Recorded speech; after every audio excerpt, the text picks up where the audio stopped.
via Zoom, as we're live streaming across our country as well tonight. I pay my respects to elders past and present. Sovereignty has never been ceded. Will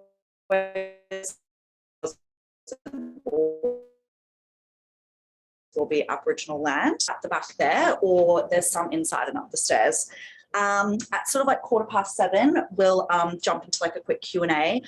We'll get some questions from Zoom as well, but feel free to put your hand up.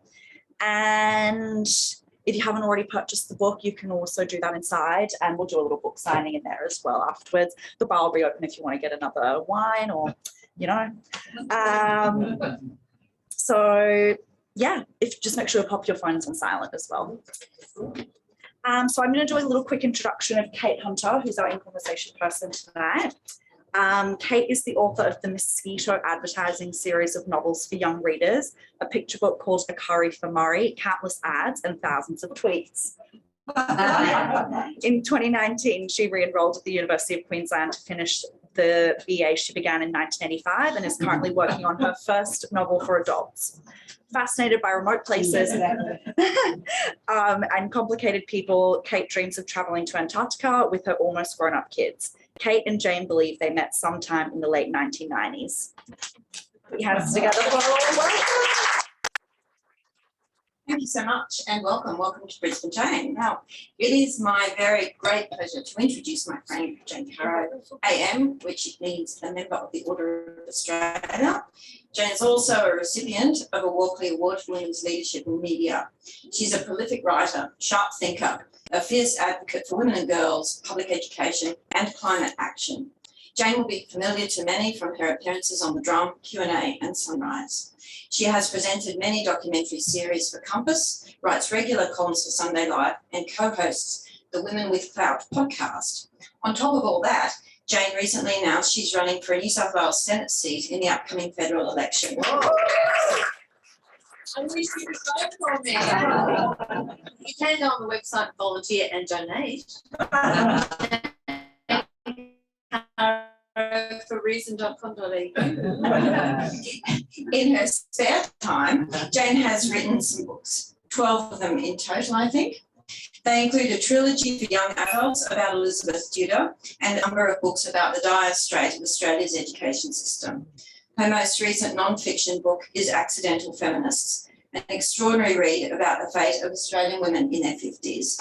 And now we have The Mother, Jane's first novel for adults. Should we have a little lie down after just that?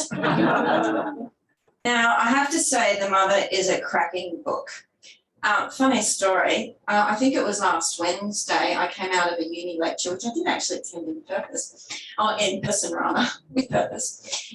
And I got out, checked my emails, and there was one from Jane that said, "Hey Kate, can't wait for our gig on Monday night. Shall we have dinner afterwards?" And I thought, well, that's tops, but I didn't know anything about a gig. I wonder what that's about. Next minute, get an email with a running sheet for tonight, which is all good. Keen to do it, but had not read the book. So anyway, there was a bit of a mix-up, and that happens. That was absolutely fine. I had downloaded the book, but I hadn't read it. Anyway, I thought that night, well, I'll have a little bit of a look at it, and if it looks like it'll be fun, I'll say I'll do it, because I wasn't going to do it and pretend I read the book, like I have done with various assignments. But I read the first chapter or two and thought, I can't put this down. And I read the whole thing in 2 sittings. It was, people say things like page turner and blockbuster and all that sort of thing, but it really was quite an astonishing book. And I have bullied my friends into buying it because I need them to read it so that we can talk about it. Jane's written it so beautifully. I describe it as being like a friend recounting a serious, scary, tricky tale about someone they know and love well. Its power is in making us ask, what would I do if that was me? And reminding it that it could have been. But before we launch into this conversation about your inspiration and insights, Jane, I do have to point out that, of course, not everybody loves you. You're not that great. A quick Google, which I did in preparation, revealed the Daily Mail described you recently as a society intellectual. And last year, I did love this, Janet Albrechtson, writing for The Australian, proclaimed your dial to be the menacing face of modern feminism. And she called for a pox upon it.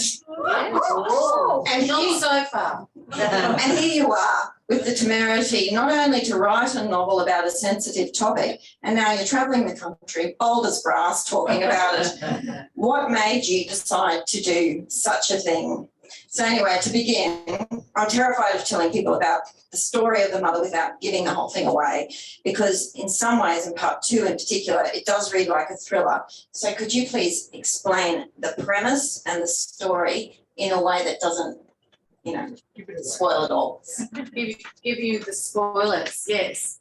Well, basically, the book is about a woman who is feeling I'd say a bit smug at the beginning of the book, a little bit self-satisfied. Life is going well. She's a successful businesswoman. She's got a lovely husband who they've been married for a long time and they get on really well.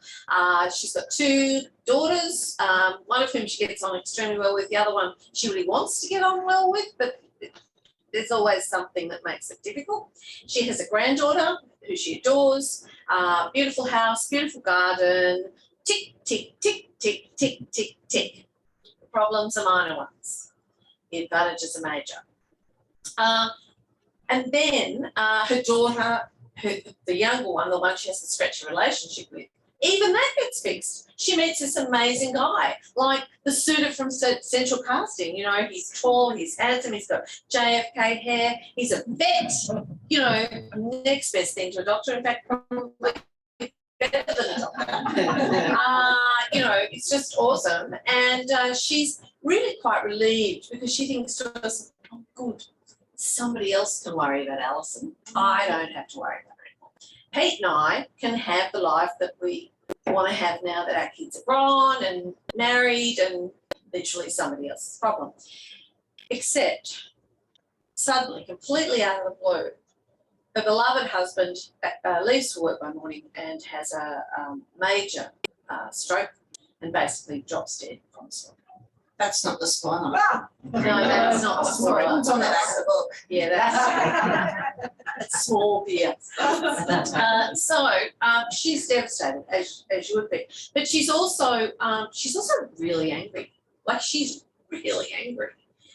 And she knows that's completely irrational, but she feels like he just up and left. No warning, no, and now she's left with everything and she's got to cope somehow on her own. And he's treated her as a bit of a princess. He's kind of been in charge subtly. And so she doesn't know if she can cope.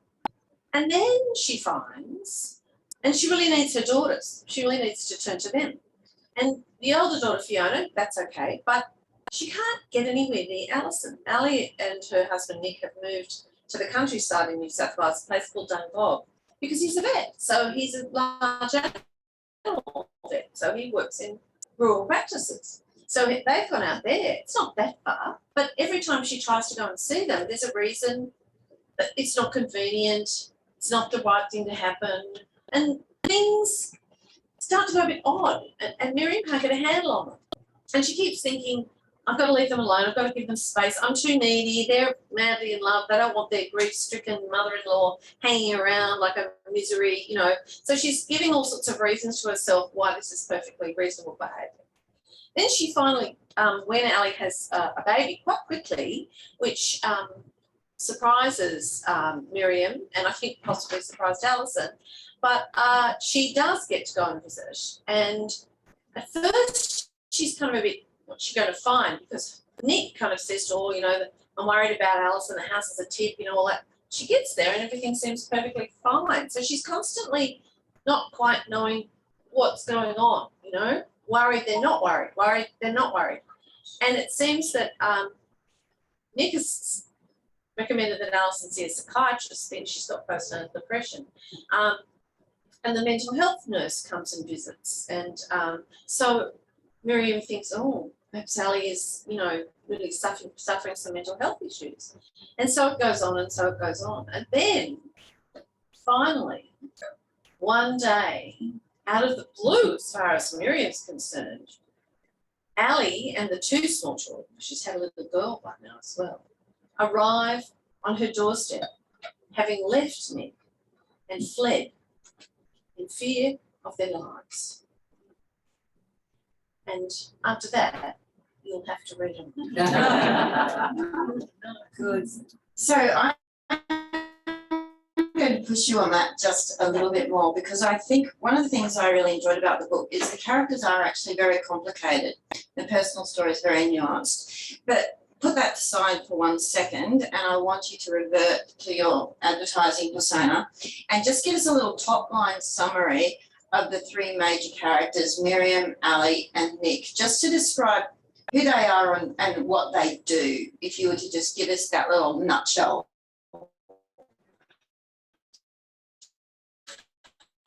Well, Miriam's, you know, look, a nice enough, and she's been protected, although we find out later in the book that's a bit of an illusion. There is some stuff that she's not ever faced in her background.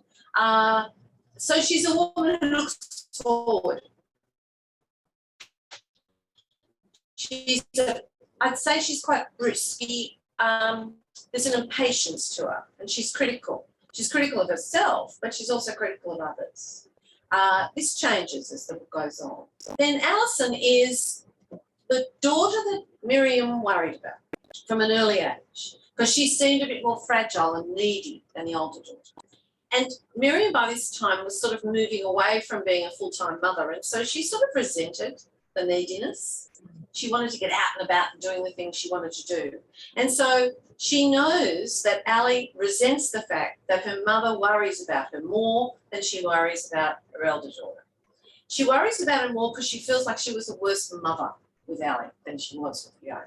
And she's always trying to compensate, and this drives Ali crazy, because Ali's actually really very bright, academically gifted, very good looking. Fiona is the sort of shorter, dumpier one of the two daughters. And Alison is very gorgeous and glamorous. And there's a bit of rivalry between the two sisters about that kind of thing as well. And Alison is hard to reach. She's quite she's not reserved, but there's she's one of those charming people that you can get to there and then can't get much further. And Miriam feels like she can't get beneath that either. So that makes her feel rejected and shut out. Nick is literally too good to be true. At first, Miriam thinks he's fabulous, and his charming smile that lights up his whole face reminds her of Pete's smile. So she has a particular, fondness for him, particularly after Pete has gone. And she feels that he's very good at charming Miriam. He's very good at getting her on side. He does something she's behaving irrationally after her husband dies, and she wants to get rid of the horrible, hideous blue plastic urn that has his ashes in it. But she doesn't want to throw it out. She doesn't want to scatter his ashes, but she can't deal with it. So she wants to put it right. She's quite short, Miriam. She wants to put it right up on the top shelf in the linen cupboard where she can't reach it without getting a ladder. And it's Nick who helps her do that without asking any questions or without telling anyone. And so she feels this guy's a good guy, like him. So he's cleverly really kind of got her on side, and the two of them almost ally to sort of manage Alison and her problems. It's interesting you used the word charm a couple of times. And I want to talk about charm because I don't know that it's a good thing, is it? Well, I suppose it can be, but it depends on whether it's unconscious charm, in the way that a little child can be incredibly charmed.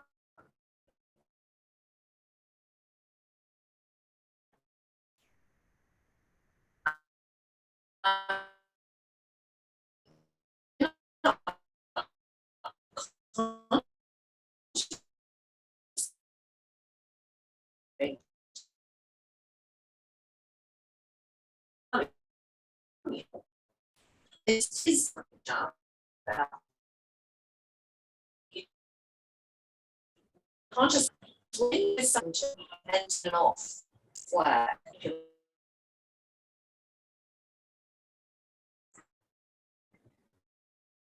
one self-conscious chunk isn't like that. It doesn't, it's not.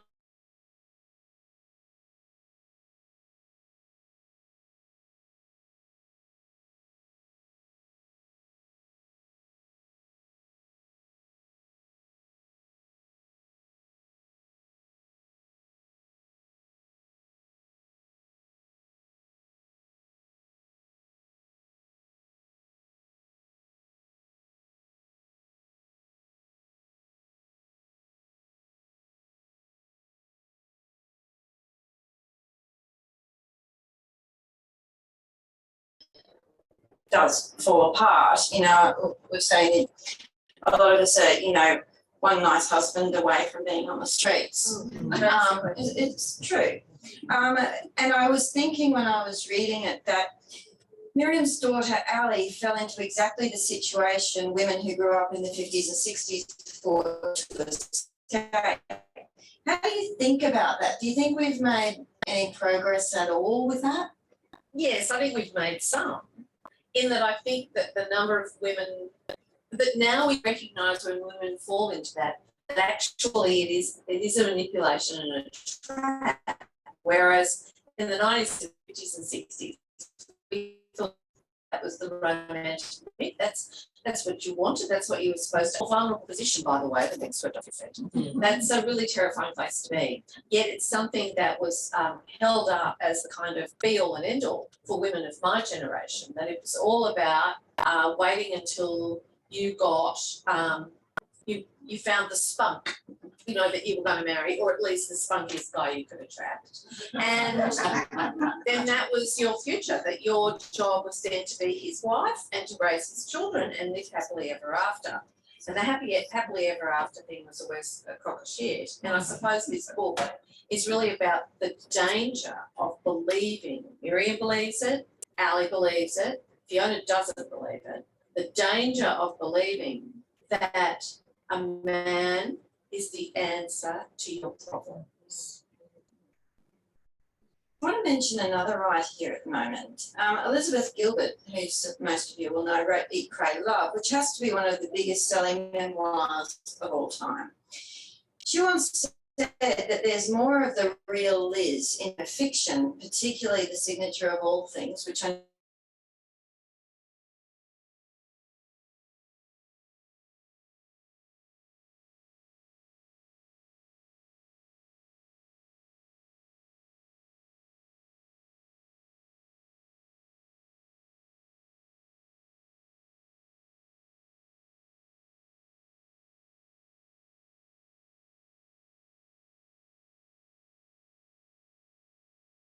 One boy at one school, he was the boy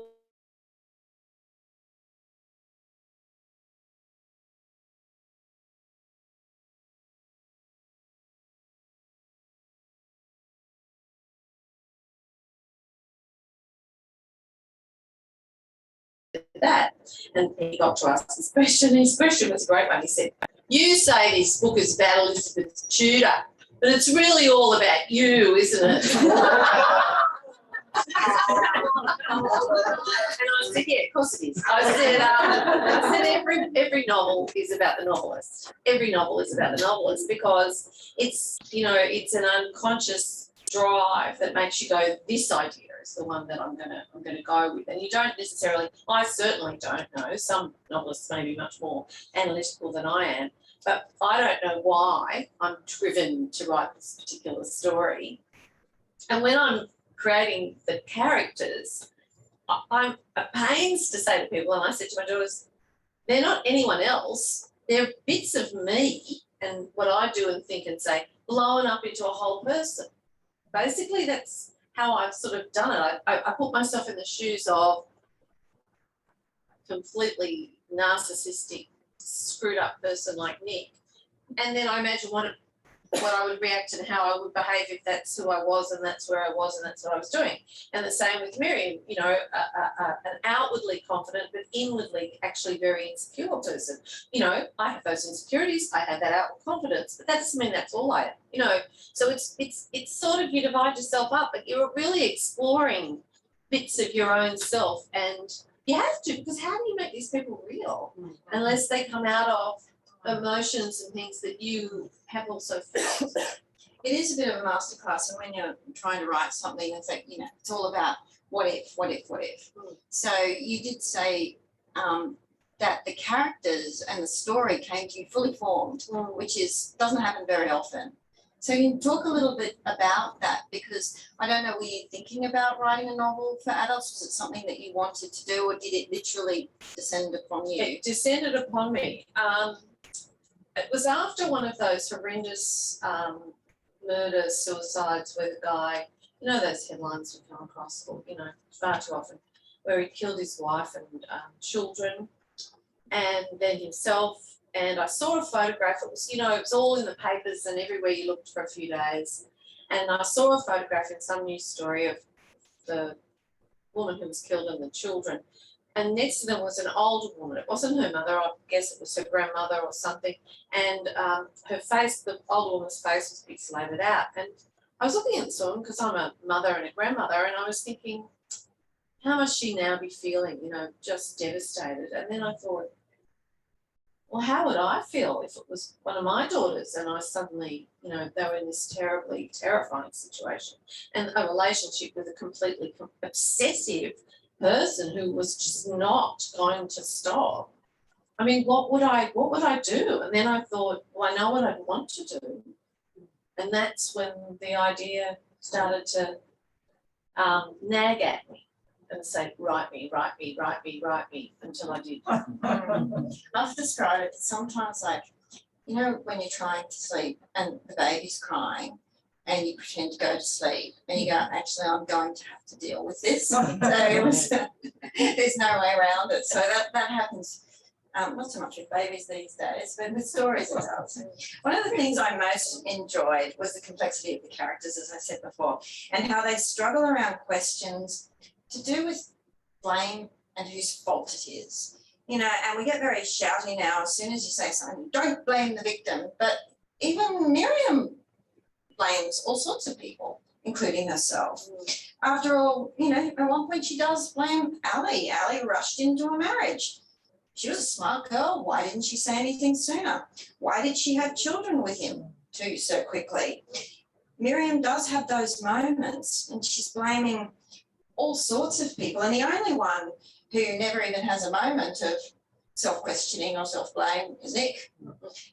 Why do we often, do you think, find ourselves blaming victims even when we know that they're not to blame?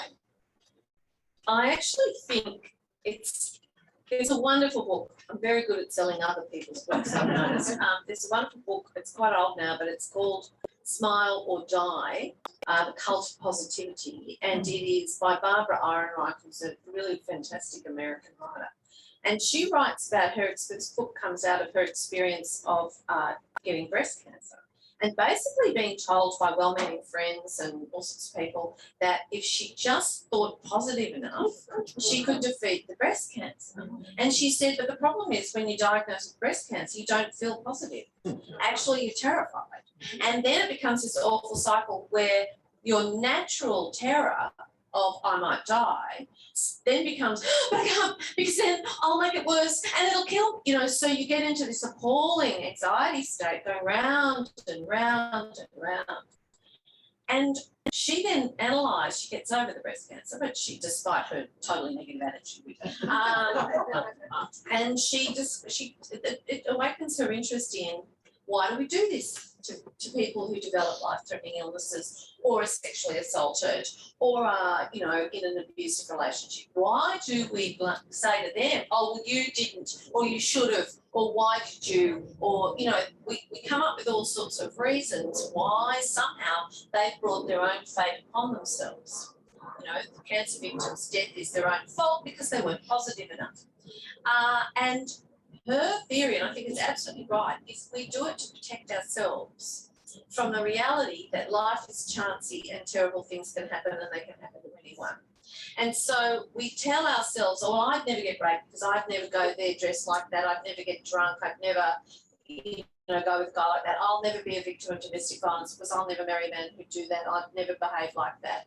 I'll never get cancer because I don't smoke and I'm very positive and I'm really healthy and I eat only broccoli and kale and I ride, I do my colonic irrigation on a daily basis. I mean, you can literally see that there is a whole market in people who think they can cast magic spells over their bodies and they'll never die. I'm here to tell them they're wrong. And I think that's why we blame the victim. It's to protect ourselves from the absolute bedrock reality that life is dangerous. It was interesting to me when you killed off poor Pete so early in the piece. Say we want to open, Ralph. That's what I want to say. Don't worry. At one of these book events, he was in the audience and they asked the questions and he put his hand up and said, "Why did you kill me in the third chapter?" And I said, "It's a fantasy I've had to Anyway, poor Miriam's a widow. And she does though spend some time wondering if things might have been different if Pete had lived. And I was thinking about myself and people I know and wondering why as women we're often so unsure about our role as protector to kids. It's like, well, best send dad to do that pick up late at night. Like it seems to be something that women have always done, but we always feel we're not quite the right person to do it. Why do you think that is? And do you think that's true? Yes, I do think that's true. And also as a novelist, I knew I had to kill him because she had to do this on her own. And there's a number of reasons why she had to do it on her own. Partly it was because it had to be, there is no one else who can help. The other reason she had to, it had to be something where she realised that the only person who would pay a really high price for this was her. So because she's a widow, because her daughter's, separate, have kids and, all that, the only person who will pay a high price is her. Had she been still married, then there would have been someone else's whose well-being and suffering she'd have to take into account. She doesn't because she's on her own.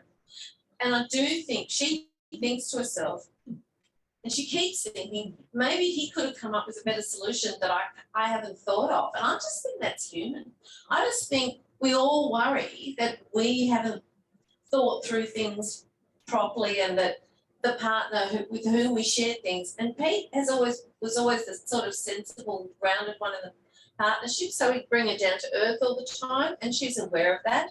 So she feels like maybe he could have found another way through or he could have done it differently. And yes, there is a view, isn't there, that if a child is under threat, particularly from another man, that if there is a father around, it's his duty, it's almost his role.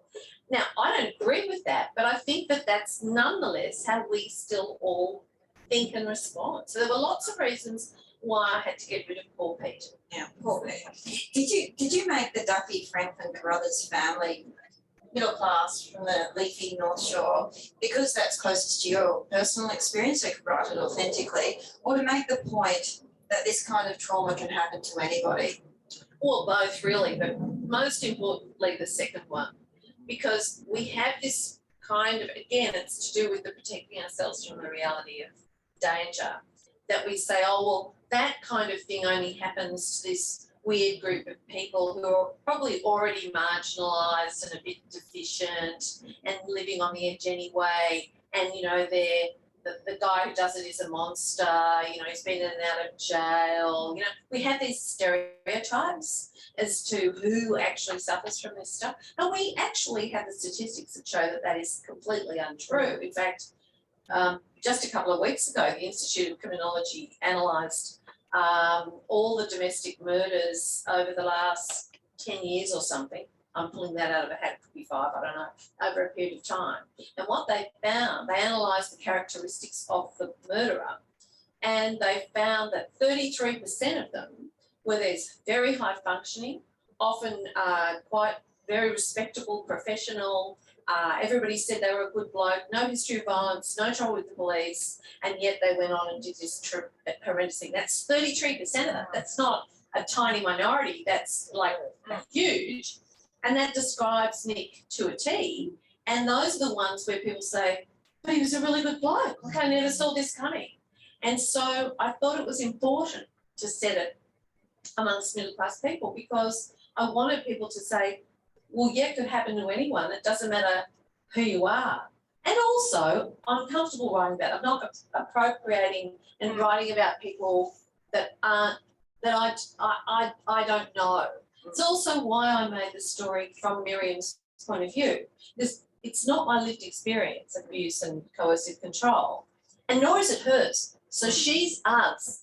She's observing it and doesn't know how to react, and is horrified and caught up in it against her will. And that I felt comfortable writing. Can you tell us a little bit about, I imagine there was a lot of research that went into this, you know, you spoke to judges, domestic violence advocates. So when you were doing that research, did it lead you down any paths that surprised you? Like, I'm sure there were learnings along the way, but what were the big things that you came up against that perhaps changed the way you were thinking when you went into the project? That it was even worse than I'd ever imagined. Because there was a point in the development, when I get to the really awful part, and it was hard to write, you know, I had to take myself to quite dark places.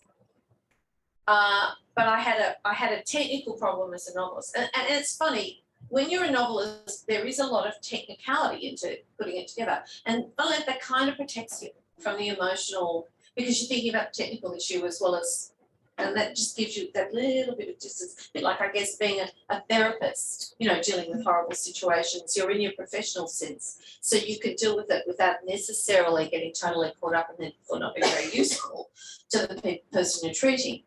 And I knew I had to get the situation to a point where the reader would think, like Miriam does, well, what else can I do? Like, you have to understand how she gets to the point she gets to.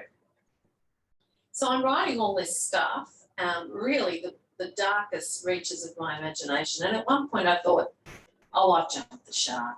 This is just ridiculous. This could never happen. I'm going to get laughed out of the publishers, you know, if I put this forward. And I reached out to a friend of mine who I went to primary school with, but he's now one of Australia's top family lawyers. And I said to him, I outlined a few scenarios, and I said, you know, if I'd gone too far, and he went, oh, Jane, you've just summarised half the files on my desk. So what was awful about that was that I hadn't pushed it beyond the realms of reality, even though I felt like I'd gone so far. And so it was that kind of discovery that this is really terrifying stuff. Like, there are a whole lot of women and children who are suffering post-traumatic stress disorder as a result of the kind of relationships that they've been in, either as children or as partners. But we don't really take that, we don't accept that they're actually as traumatised as someone who's actually been in a war zone. One of the worst things I discovered before I wrote this, but researching an article, was that we actually provide publicly funded therapy to responders to dreadful domestic violence incidents, but we don't supply anything for the survivors. The women and the children who were involved in that actual, or the relatives who are left grieving after, nothing. They get the 10 therapy sessions from Medicare like you do if you can't sleep.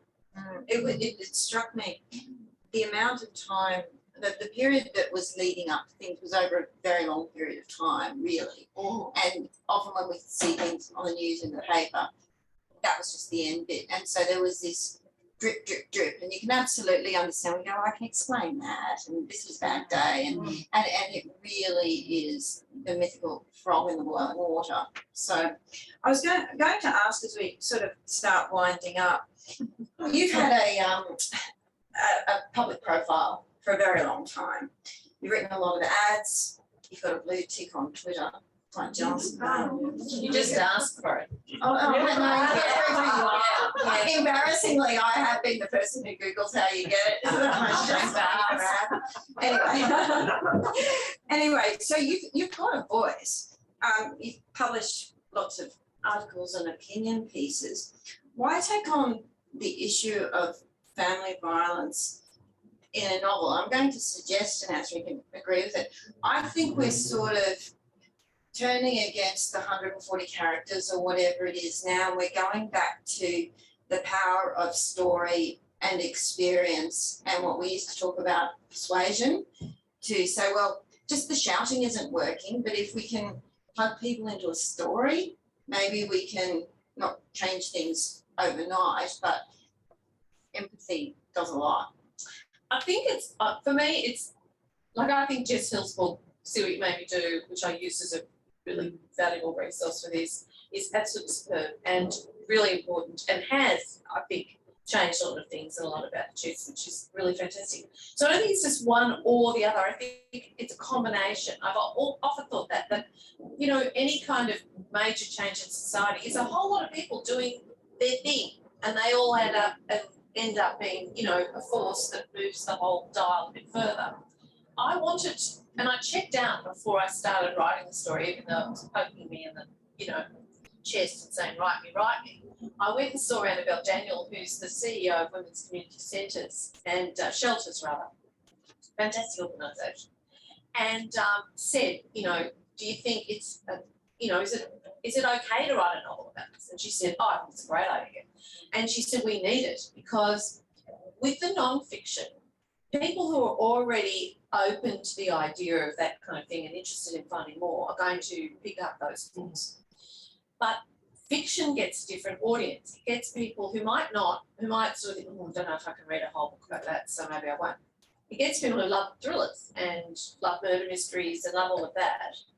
And I think that what fiction does, because non-fiction is intellectual, like it is about thinking things through and the facts and the figures and the proof and the evidence, all of which are incredibly important and valuable and we need. But fiction isn't. Fiction's about the heart and the gut. And it's about, you know, if you're successful and characters are the kind of characters that readers identify with, then the reader experiences what they experience. You know, you feel the fear they feel, you feel the joy, they feel the grief and the joy and the devastation, and you struggle with the same dilemma, and that's why you care so much, because you wonder what on earth's going to happen to them and what they're going to do. And that therefore takes you on a kind of vicarious journey. It's called safe danger, where you're safe because you're reading. So it's why we love Vera and murder mysteries and the same thing. It's why we slow down when there's a car accident and gore. It's safe danger. We know somehow that the world is full of dangers, and we have to sometimes play with the idea of danger. Because if it ever happens to us and we've never even thought about it or played with it, it'll devastate us. But if we've done little forays, we've got a little bit of psychological robustness through doing that. And I think that's what this book, I mean, and none of this did I think through before I was writing it, by the way. This is all, you know, in hindsight. But I think that's what fiction can do. It can take us to places we hope we never go to in our real life. But that also allows us, therefore, to get out of judgment and into compassion. Because the judgments we hear about a lot of survivors are things like, well, why didn't she leave? Why was she attracted to such an asshole? What was wrong with her? And, the worst one of all is, and why wouldn't she let him see his children? What did she think was going to happen? So there's a lot of that. That's all judgment. That's all a refusal to actually imagine what it might be like to be her. And in the end, that's all fiction does. That's all the novelist does. We imagine what it might be like to be that person in that situation facing those problems. And what a wonderful place to end our conversation. Thank you so much. Congratulations on a wonderful book. Oh, thanks.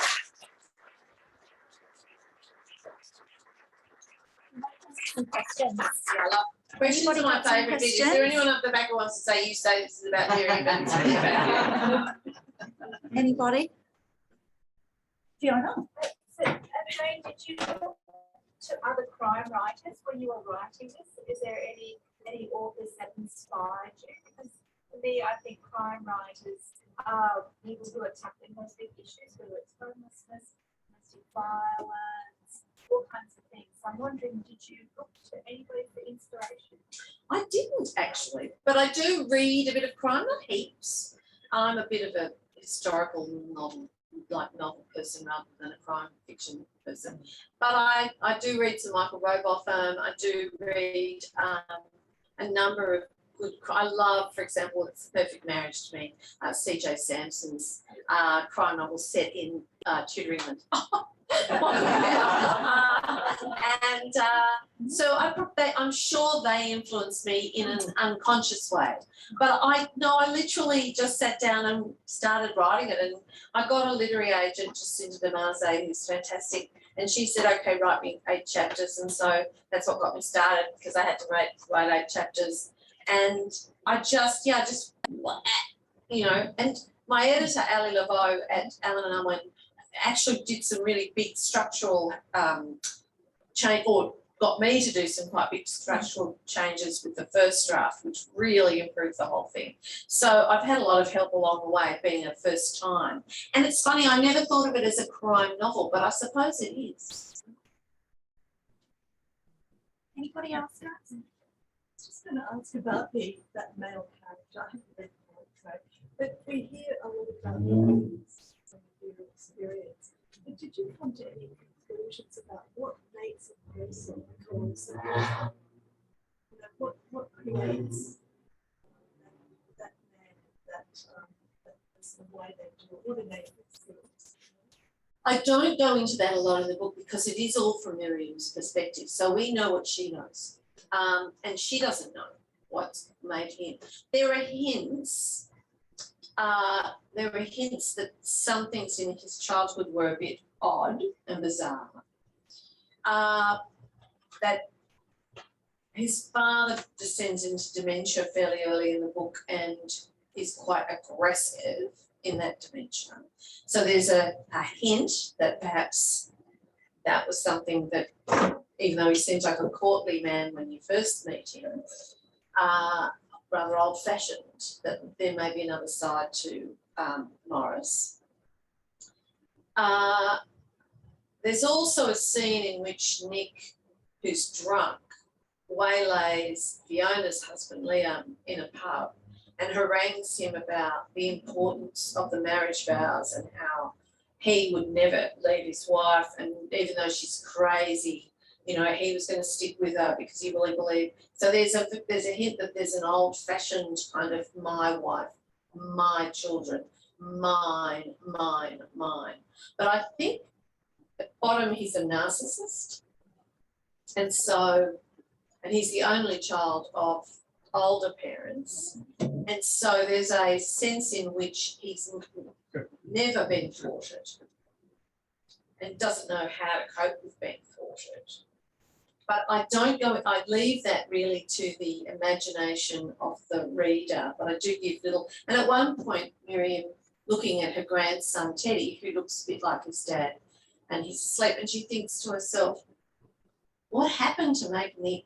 Because he must have been this beautiful, sweet, gentle, open-hearted little boy once himself. What happened to turn him into this crazed person? So I do give little, and I'm very sympathetic Miriam is very sympathetic to Nick's mother, Sally. She actually, the one person she feels who has paid a higher price is Sally. And sorry, do you mean narcissism as in like a mental disorder, or just the word that we use a lot in day to day? Well, I'm not a psychiatrist, so I'm not an expert on the mental disorder, but I mean that kind of narcissism that we see in people like Donald Trump and possibly to some extent Scott Morrison, where there's I wouldn't go away. Yeah. It's an inability to understand that other people really exist. I used to work with someone who was a bit of a narcissist. Compared to that. Yeah, you know who it was. And basically he was really, you could see his mental image of himself. He was really big and sort of solid and filled every room he went into. And all the rest of us were sort of shadowy, shady characters around the outside, and almost insubstantial, ghost-like. And I've come across a few people like that in my life who seem incapable of understanding that other people really exist in the same way that they exist. And that then allows you to do all sorts of really awful things. I've got 3 daughters and wondering what's the youngest age group I put. After I've read it, pass it on. Well, I think that's a judgment you need to make yourself, because I don't know that it's about age, it's about maturity of the child. I mean, some children are incredibly mature at 14 and could read this no problem and probably quite enjoy it. Another might at 18 find it overwhelming and not really for them. So, yeah, I think it's up to you to decide. It's not a complicated or hard read, but yeah, you have to read it and make that judgment, I think. We've got a question from Zoom. So, Jane, do you have a special place to write and any habits? Well, I certainly have a special place to write now. I didn't always. A lot of my writing, like a lot of writing by mothers, was on the kitchen table in snatches between various shit that I had to do. But now that my daughters are grown and, you know, I'm getting that life that Miriam wanted and didn't get, I have my husband and I were very lucky. We've got a country property. He's a cattle breeder, and we have a cabin on that. We've got the house, and then we've got a shed with a cabin. And I have a writing desk and things in that cabin, and I sit there, and that's where I do my writing. And actually, it was really helpful because I'd be in this dark, dark place, and I've got a view out over fields with cattle and the river, and it's very peaceful and green and kind of, you know, and so I'd look out at that and bring myself back to literally pleasant pastures. Yeah. I don't really have any habits. I'm not a very disciplined writer. I just do it when I can. Alrighty, any other questions, guys? Yeah, just a question. I smashed the prologue this afternoon and I felt immediately uncomfortable in the gun shop. And I wonder, and I sort of tried to read a little bit, but I wonder, do you go to gun laws and how this country has gone from, you know, as a kid, I grew up in the Northern Territory, my sister's boyfriend worked in the gun counter in Kmart, you know, then we had, you know, Port Arthur, and then we haven't, and then, so for a reader of my generation, I'm sweating in that gun shop with Miriam. Good, I'm glad you are. You're meant to be. There is a little bit about Australia's gun laws in there, but much later on in the book. And not a lot. I don't go into it in a huge way, but there is, you'll notice in the prologue even about how she has to get the permit and the license. It's interesting, so far the Americans have knocked the book back because of the gun thing. It's not as shocking to them. And also, I think they have a view, sadly, that the man as a vigilante is kind of understandable. But a woman and an old one, beyond their ken. No. But for us, it's shock. I heard that prologue is shocking. For Americans, it's not shocking at all. Yeah. It's average. Yeah, I mean, I wonder how many of your readers would imagine shooting someone. You know, if they're a female. Haven't we all? Yeah. If we're really telling the truth. Alrighty. So, thank you so much, Jane and Kate. That was brilliant.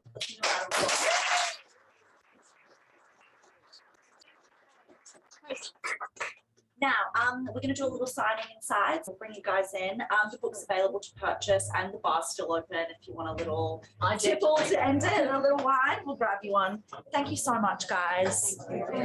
Thank you for your great questions too.